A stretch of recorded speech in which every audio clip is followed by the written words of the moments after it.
sebagai anti radang, melancarkan air kemih, peluru dahak, menghentikan batuk, memperbaiki penglihatan kita, menormalkan aktivitas hati yang berlebihan. Dengan inovasi herbal, berkhasiat alami, berkualitas higienis, halal dan teruji. Halo, jumpa lagi dengan Oma Ning. Seperti biasa, Oma selalu ingin berbagi sehat cara alami untuk Ancu, anak cucu dan kita semua tentunya. Kali ini Oma punya informasi tentang tanaman obat yang namanya unik. Ini dia. Ini namanya daun sendok. Kenapa namanya daun sendok? Bentuknya mirip sekali dengan sendok, ya, oke. Daun sendok ini bahasa Latinnya Plantago mayor, ya, Plantago mayor. Tetapi nama daerah Indonesia ini macam-macam nih.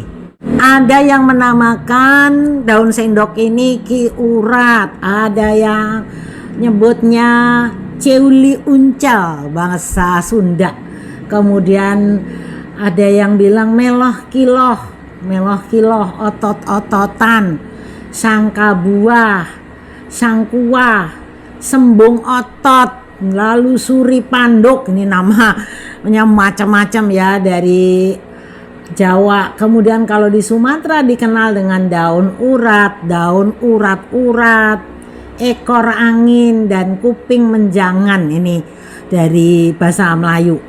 Kalau Sulawesi nyebutnya torongoat.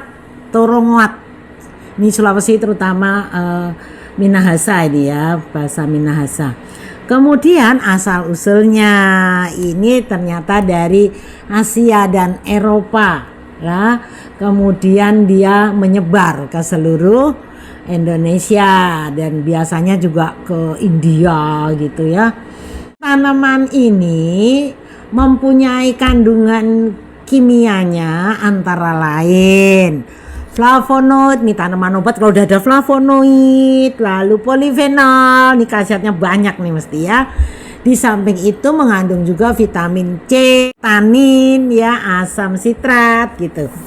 Nah, kandungan taninnya ini mempunyai efek astringent ya, sehingga dapat mengurangi diare, menciutkan selaput lendir usus begitu ya, dari kandungan taninnya. Nah, kalau khasiatnya sendiri ini ada beberapa ya yang mengatakan tumbuhan ini sebagai anti radang atau anti inflamasi, melancarkan air kemih, peluru dahak, menghentikan batuk, memperbaiki penglihatan kita, dan juga menormalkan aktivitas hati yang berlebihan ya.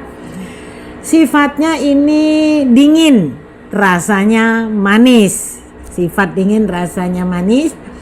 Dan juga khasiat lainnya ini untuk infeksi saluran kencing yang berlemak ada saja ya. Lalu kencing berdarah, bengkak karena penyakit ginjal. Ini biasanya kalau penderita ginjal itu memang terus bengkak karena seperti keracunan gitu, bengkak seluruh tubuhnya. Ternyata tanaman ini bagus sekali mengatasi nefrotik edema namanya, atau bengkak karena di ginjalnya ya, penyakit ginjal. Misalnya kan kencingnya sedikit atau panas, bisa juga mengatasi batuk empedu, radang prostat. Nah, kalau kencingnya bermasalah, kalau untuk laki-laki biasanya radang prostat. Tapi juga bisa mengatasi influenza, demam, batuk rejan ya. Lalu yang lain lagi bisa untuk diare, disentri, nyeri lambung, radang mata nih, konjungtivitis ya, radang mata. Jadinya dia bisa menerangkan penglihatan yang kabur ya.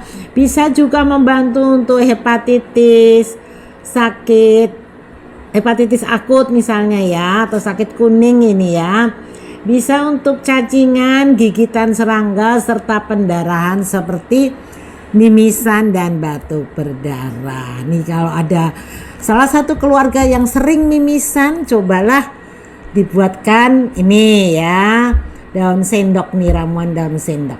Nah, ternyata selain daun sendoknya berkhasiat, ini biji atau bunga dari tanaman daun sendok ini mempunyai sifat dingin juga, rasanya manis ya, berkhasiat mengatasi pencernaan pada anak.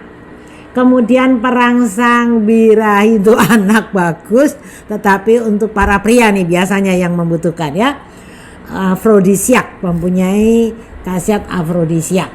Lalu juga besermani atau spermatorea, kencing sakit disuria ya, atau sukar kencing, rasa penuh di perut bagian bawah, diare, disentri dan lain-lain. Ini khasiatnya mirip-mirip di daunnya ya, karena juga bisa mengatasi pembengkakan. Misalnya lagi terasa sakit akibat panas pada organ hati, ini bagus juga bijinya ya. Batuk disertai banyak dahak. Nah, bagaimana dahak itu diurai, diencerkan ya, sehingga bisa mudah dikeluarkan. Juga untuk beri-beri, darah tinggi, rematik gout. Ini khasiatnya ternyata banyak nih daun sendok ya. Rebusan biji ini meningkatkan pengeluaran urin ya, juga asam urat ya, kalau berlebih ini bisa dibantu dengan rebusan biji ini. Kalau akarnya mengatasi keputihan atau nyeri otot, ini kalau dicabut nanti akarnya bisa jadikan obat juga. Tapi kalau punya tanamannya sedikit ya sayang ya, nanti bisa dicarikan tanaman yang lain lagi gitu. Nah, sekarang cara mengkonsumsinya banyak ancu. Kalau sudah tahu tanaman obat ini khasiatnya apa, konsumsinya bagaimana ya. Ini kalau menurut literaturnya, ini kalau yang diminum ya, ini rebus herba kering 10 gram. 10 gram tuh kalau ini dikeringkan ya pas satu tanaman ini gitu kira-kira ya. Lalu bisa juga ditumbuk herba segarnya, ditumbuk nih kalau segar begini, peras dan saring airnya ya, itu kalau daunnya. Kemudian kalau pemakaian bijinya, siapkan 10 gram atau setengah genggam bunga daun sendok, rebus dan minum airnya. Kalau merebus bisa dengan 3 gelas air, jadikan 1,5. Atau kalau menurut saintifikasi jamu, merebus ramuan itu 5 gelas jadi 3 gelas begitu ya. Kemudian kalau untuk melancarkan kencing misalnya, nah ini cukup banyak, ternyata pemakaiannya sampai 50 lembar yang segar ya. Lalu tambahkan gula batu secukupnya, rebus bahan tersebut dengan 3 liter menjadi setengahnya. Minum seperti teh, jadi ini kalau direbus bisa jadi seperti teh ini warnanya nanti ya. Lalu kalau untuk kencing berdarah, nah ini bisa dengan daun segar ditumbuk ya, ditumbuk, peras dan diminum airnya sebelum makan ya. Kalau herba itu memang akan bagus khasiatnya kalau dikonsumsi sebelum makan. Kalau misalnya untuk kencing batu, ini bisa dengan 24 lembar daun sendok dicampur dengan 7 lembar daun alpukat ya. Itu bagus sekali untuk atasi kencing batu. Hanya saja tidak semua orang itu tahan dengan dosis segitu. Jadi hati-hati ya ancu ya. Kalau Oma sarankan kalau belum pernah minum seperti itu, resepnya lebih baik sedikit demi sedikit nanti naik. Jadi misalnya di sini 24 lembar daun sendok ya, kita nggak usah 24, ini segini aja 7 lembar ini boleh. Lalu daun alpukatnya seberapa? Daun alpukatnya 3 lembar aja. Karena apa? Daun alpukat itu bagus mengatasi radang, mengatasi rasa sakit, tetapi dia bisa mengganggu lambung. Maka kalau mau bikin Ini misalnya tambahkan daun alpukat, boleh tambahkan daun serai atau daun salam untuk melindungi lambung kita. Itu cara membuat jamunya ya. Oke, jadi kalau mau bikin sendiri tadi bisa dengan 3 gelas air jadi setengahnya, atau 5 gelas air menjadi 3 gelas, diminum pagi siang sore. Ingat kalau mau membuat harus ditambahkan garam seujung sendok teh ya. Demikian Ancu informasi tentang daun sendok ya. Semoga bermanfaat untuk kita semua. Inilah kekayaan Indonesia untuk membuat kita sehat ya. Semua orang bisa sehat.